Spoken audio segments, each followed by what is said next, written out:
Hey guys, I'm MJ and I'm your Atlas to Life. Today I'm doing something super interesting. I'm going to tell you about a past life regression session that I did the other day on myself. It's not for the faint of heart and these are very intense, so you might not want to try this at home. I can definitely help you with it if you'd like, though. I'm normally a tarot card reader and a yoga kind of person. Those are my videos that I usually share, or some collective information because I do channeling and stuff like that. I'm sort of a psychic medium. My specialty is twin flame readings because I can channel or even just love, I can channel your energies together and bind you to. So let me know if you'd like one. My email address is em3dj3@gmail.com. They're $33, so they're super cheap and worth it. Oh my gosh, they're so detailed. Okay, made a few little notes here just to remind myself of the different things that I wanted to share with you guys. But I'm going to go ahead and get started. You begin with a childhood memory, and you're supposed to keep it something that's very positive. Well, I was taken back to a time when I was probably 5 or 6, maybe 7, and we lived in a woods. And so I'm this little blondie-haired girl sitting up in a tree, pouting with my arms crossed and crying really bad. And my brother's standing at the bottom. They're calling us from the house, telling us to get back to the house. And I'm saying, no, I'm not coming. And it's all because my brother's dog had died. He got his first dog named Luke, and the dog had died. And he's telling me, well, it's my dog, why are you crying, right? But I am an empath, I'm a healer, and my job on this planet is to feel the pain for other people, and I could tell he was avoiding the pain. So he finally talks me down from the tree, and we go back up to the house, and I know in this memory that everybody was very sad, and I don't feel like he wanted to talk about it. I have a twin brother, that's who this is. And so, he went into his room and did whatever, but I could feel his pain. It's one of the first times that I realized. We're telepathically, I think that we have connection, where we can communicate that way, or used to, when we were children anyways, especially around this time period in our lives. But at the end of this, I'm getting flashes of we buried this dog, and red fern grew there, and our mom had read us that book. So it was a very healing thing for us. And then the next place that I went was in Utero, like inside of my mother's womb. Both of us, of course. That's so silly, but okay. And it takes you through. You have to think of the way that things feel and sound and etc. It sounded like if you were underwater, but it was more like not just even that, but sort of like even more muffled than that, because you kind of have the sounds of knocking it around in there, and you could. But the neat thing is that you don't have thoughts; you only have feelings, right? And the feelings that I was feeling can be also expressed in the way that we would hold ourselves. So you could sense the emotions, but without the words to present what that each thing meant. Of each of our parents and our siblings and some of the aunts and stuff were around. So if there was fear going on at all, say my dad was at work and somebody was driving back in our lane or something, we'd kind of curl up. And if there was a calm moment, let's say she was rocking in a rocking chair, or just relaxing finally, because with 2 babies I could tell, sense or feel that it was a little bit harder on her body, and she was really a hard worker and very worn out most of the time during that pregnancy. Kind of, but she probably got more, I guess, hormones to keep her going too. So if it would get calm, then we would be very active, and be kicking and stuff like that, and fidgeting, I guess you would say. And I felt that they wanted 2 boys. Back in those days, they didn't know if it was going to be a boy and a girl or what. And I think that they really, both of them wanted 2 boys. And I feel like if people were really happy, we'd kind of be calm and experience that feeling with them, like when giggling and laughing and stuff. But if there was any kind of fighting going on, we would tense our whole bodies up, like. And that's about it with that memory. It's like the vibrations of sound, or just what goes on in the body, seemed to be something that we understood somehow, like we knew if food was coming and all that kind of stuff. Okay. So then you slip, further and further into this, and we're on. You go to the other side of this light, and you slip into a scene from a past life. And so I'm seeing fields, and it's green around us, but like the fields are turning, so it has to be like the end of summer. And it's a wagon, and I feel like maybe our grandpa or something. There's one guy in the front of the wagon, but it's not like a covered wagon or anything. So it's like we're just going down the street, or maybe I think we're taking this girl home. There's a blonde-haired girl on the wagon with us, and I just know we didn't go a very long distance, and there was little playful stuff going on in the back. And I kind of think that like the boy beside me he was way older, like maybe almost 10 years even, or maybe 9, something like that. And it had to be a sibling or potentially a cousin, something like that. And he was really teasing that girl. He thinks she's super cute, and I liked the girl. I always thought she was really cool, but they liked each other in a different kind of way. Like they were more I guess compatible in a way than I ever would have been with that girl. And I could see my boots, and that I was wearing sort of like it's kind of like work clothes, but maybe even like a hat, but it wasn't like I was working really hard that day at all. I think we were just having a Sunday after church kind of thing. Everybody kind of hung out for a little bit. Or Grandpa maybe had taken us somewhere. Maybe he took us to like the water, or like something like that. But like as they were teasing, I kept thinking of this other. I was a guy, by the way, a little boy. And I had kept thinking of this older girl that was like with dark hair. I think they both had sort of curly-ish maybe hair, and maybe like a little bit sort of frizzy. I don't know what kind of hair products they had back then for the girls, right? But they wore pretty clothes. It was still like play clothes, but it was way more prettier than like what little girls wear today. So I was thinking of this like sort of like a tomboy kind of girl that I always thought was like super cool. And the reason that and how I had known this girl was because she was so far ahead of me in school that she had taught me, and I had really had a crush on her at that time. I think I did have like somewhat of an off-white kind of shirt on, but it was definitely short-sleeved kind of thing because it wasn't very cold out that day. But it was a little chilly when we were going down the way, so it must have been closer to the end of summer, like maybe later in the day even. I just think the fields looked beautiful. So I had always had a crush on this like older girl.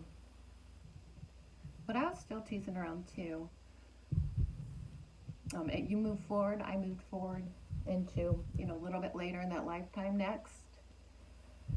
And I was kind of dressed up, and all the girls had these really pretty dresses on, and buttons and stuff like that. And they had like tall shoes on, and like the whole town was there. So it was some kind of harvest day kind of dance or like festival. Also, it felt like a weekend evening kind of thing because everybody was really relaxed, and I think the parents were like off with doing their parent stuff. But so I feel like I was old enough at this point in this lifetime where, and I had a long sleeve white shirt here, and I had some trousers on, and maybe some like boots that were just a little bit nicer and stuff. And I'm carrying like these 3 flowers, and I went up to that older girl. And there's all kinds of music being played, kind of maybe sort of, how would you call it? I'd say kind of like folkish, kind of, but not quite, kind of just, maybe even like a little bit of bluegrassy sort of style. But it was bouncy and, kept going. It was songs we all knew very much, maybe even some church songs, that kind of stuff. All right, and here, I go up to that older girl. and I take these 3 flowers up there, and she's with all her friends, and she laughs at me horribly. They all giggle and laugh, and one of them tosses my flowers on the ground, and I run down and I like pick one of them up, and I'm upset, but I'm trying to look cool, right? I had just wanted a dance or something. You know, I thought for sure she would do a dance with me, but she wouldn't. And that older boy that had been in the previously in the wagon with us was there, and he goes up and starts yelling at her. He's like, you're so mean. You know, I don't even know what they said. I could just like, I wasn't like over there, but I could see that he went over and started to kind of like a fight with her and said she shouldn't be mean to him because he really had a crush on her. But okay, so I have my 1 flower, and then I go back over to a group of girls that are my age, and the blonde-haired girls there, and I kind of, you know, take a stab, sort of like want to maybe ask some of the other girls, but I don't. And then, you know, I do ask the blonde-haired girl, and I really do like this girl, but she's too, like, girly for me. I think she's more, like, she hangs out with the girls, and she's talking about being a mom and how she's going to be a school teacher and stuff like that all the time to me, and it's really boring to me, right? I'd rather talk about other stuff. Because you get the feelings when you're doing these.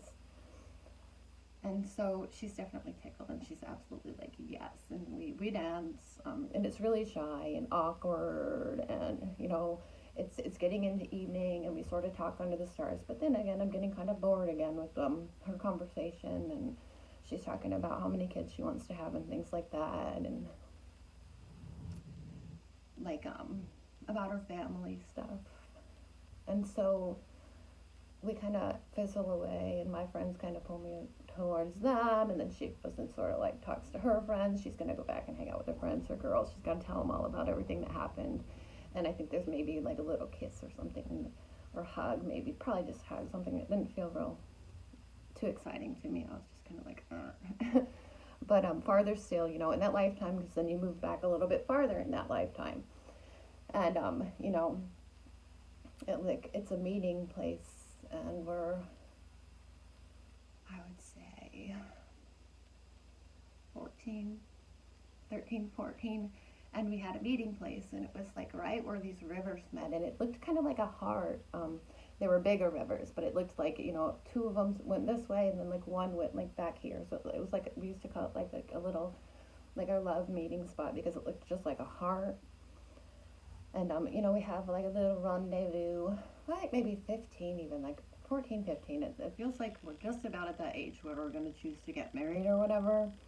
And you know, this had to be like the beginning of spring, because it had like it was really green. Everything was really green, and the flowers were budding and beautiful. All the little weeds were starting to grow, and smell. You have to go by the smells, and I could just smell. It smells different in the spring than it does in the fall, because I had noticed some of that stuff at the different times there, in the past spots in this lifetime. Okay, and so I'm meeting that little blonde girl, and I can tell she wants me to, you know, talk to her dad, maybe get married, but I'm kind of iffy, probably not so sure. I don't even know, maybe it was an arranged marriage kind of thing, who knows. I felt like I was being pressured somehow. And, you know, they have a little bit of like, I would say like just kind of sitting with each other, and I mean, maybe getting a little closer, like sort of like cuddling and stuff, but like nothing really happens. She kind of has to sneak back home because she wasn't really supposed to be coming down here anyway. She had made some excuses. But for this, in this lifetime, I'm very happy and like satisfied, like, but I mean, of course, wanted more. But I'm sitting there in like La La Land is all I was getting at, like lovey La La Land, and dreaming about my future. And just I start hearing some crisps, like somebody's walking in the woods right down the stream, and it happens to be that dark-haired girl, and she is upset. She's really mad about her relationship. I don't know if she was actually maybe had been married or just about to get married, because I feel like maybe the boy that she was with, which was, I mean, my cousin or whatever, or brother, that or other older sibling or relative of mine, And so we talk about it, and she spills all the details. And this is the first time any girl like that had ever talked about anything with me. And I'm just totally taken by her, completely in love with her. But this time, a little bit of stuff does kind of happen that's a little bit inappropriate. But for me, it was really great because it's where I had hoped that that other stuff would have led to. You have to think of the mind of a teenage boy, right? But so I enjoyed it very much, but then I felt guilty. I felt like I was going to get in trouble. My brother or cousin or whomever that was is going to beat me. He was going to find out. And I remember you feel the different emotions a little bit later on. And so I kind of lived in fear for a little while after that. And however it happened, they did end up getting married or whatever later on, and it just blew over, and I felt like kind of at ease at that, but it was always in the back of my mind, this guilt, right? So throughout the lifetime, you're going to the end of the life now, and a lot of stuff is left out, but then you're at they say go to the end of that lifetime, and I'm at the end of that lifetime, and I'm dying, right? One second. I have a fever. I don't know the specifics about that, but I have like bedclothes on and dark hair and a beard, and so I'm older, but not too old. I would say late 40s, like 49, 50, 51, something like that. And I can't tell you the year. Some people can, but it's the end of this lifetime, and I'm dripping with sweat, but I'm freezing, and the family, there's the blonde, and so I know at this point that she's been my wife, and she looks absolutely amazing. She looks more beautiful than I've ever seen any girl ever look, and I'm so proud of everything she's ever done for all of the children, and I'm seeing how they're older children now, so some of them are grown, and they have some of the younger children too, and like even almost infantile. It's like almost as if everybody's coming in to say their goodbyes just in case, because maybe a lot of people had died from some disease at that point in time. And I feel like I'm hallucinating, in that like the person feels like maybe it's the delirium, like because the fever was so bad and people are putting stuff on my head, and there may be a point where like a doctor comes in, and everybody's getting a little bit more upset after they find out what he has to say. But it's like I've given up. But like I feel like I can see the older, that darker haired girl almost hovering in the corner of the room, and she looks sort of like she had looked several years before that, maybe 20 years before that, even about that same age. And it turns out that I just know she had died in childbirth, and I know that she had been married to that older relative of mine that was in the beginning of on the wagon and throughout all of this. And I feel like I must be seeing things. She can't actually be there, right? And it reminds me that I should feel very guilty for whatever had happened, because back then things might have been a little different, and that would have been like I feel like I'm gonna go to hell or something because I did it, right? That huge guilt. And I started to understand all these concepts, that I was never there for my children, that I was never emotionally open to my wife or fulfilling. I was kind of a person who worked a lot, and I wasn't happy because I hadn't gotten the exact life that I had wanted. But I was a good father and grandfather even in the later portion, and everybody looked up to me. I was just very strict and grumpy, and I feel like I was taking out my resentments on them, but I was always very proud of everybody, and I was just pushing them to help them, be better, the best that they could be. And so about this point in time, and it's just about the end, the older brother or relative comes in, and I can see him look at this blonde who had been my wife across the room, and he looks into her face, and they have a strength between each other. They have a love, something that they had always had, and I just know he's always going to be there for my family to take care of them. And I don't know if he was remarried or what by this point in time, but everybody just felt at ease when he was there. And everybody says their goodbyes, and I can just feel the love between them all, and I can relax a little bit, and which is what I think helps me sort of go into that light. And as I'm like floating into the light and in there, and yes, I get there, and the guilt is completely gone. It's like an understanding, a feeling like I knew that that's what I had to do in that lifetime, and it was okay, because it was but what was best for everybody, because there was so much more to come in these other lifetimes after this, and we were all going to be around each other again, and it's going to be totally different dynamics, and I was just at ease and like that floating in these things right about the time where this is happening. I feel like in right now, in this here and now, this body, in this lifetime, I was almost like freezing and shaking by this point, because it's very emotional, and your higher being is speak out through you. This is why I don't really recommend for everybody to just do this stuff at home. I'm a very strong old soul and I knew what I was doing when I began on this, but you might need some help if you're doing it yourself, and so definitely let me know if you need any help there. I can assist. But I feel like I knew that I had done, and this to go back into that end there, in the light, that I had done everything right. There's just beings of light. There's but not like separate even. You just knew that people were there from your past, and that that girl, that dark-haired girl, had been there. She had died many years before. And I just knew she had always been with me, and it wasn't anything weird. It wasn't like, oh, we're in heaven or wherever it is, and like we can be together now, because it wasn't like that, because our souls weren't supposed to be together. It was just supposed to have happened that way in that life to force us to learn different lessons, and it was a knowing and a wonderful sensation. But at the very end, so these people sort of fade out, and in comes this.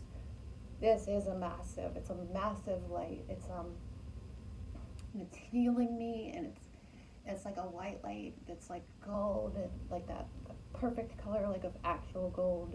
It's just piercing my light being, which is also very large, and it's almost like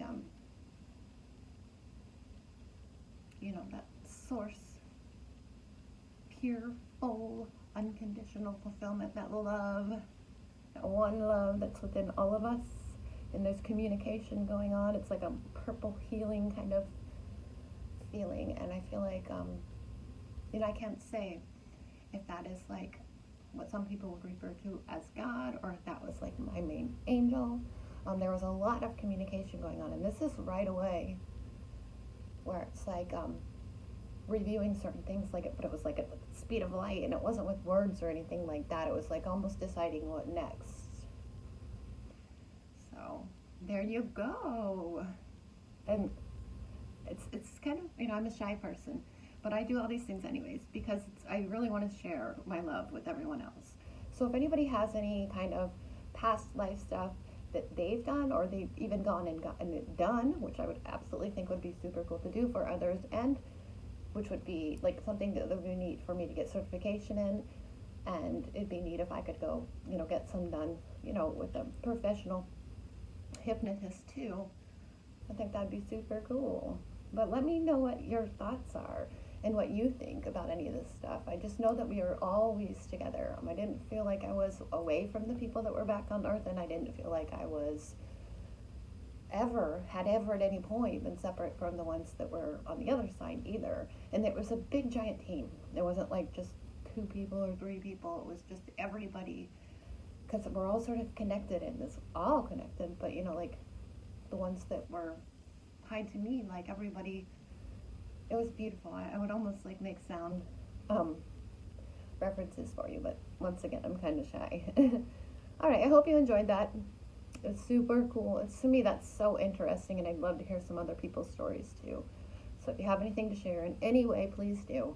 You can email me or get a hold of me on any of these messengers. I'm on all the sites.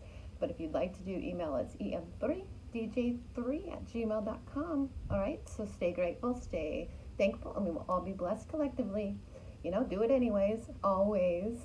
All right, and you know, stay bright because I love your vibes.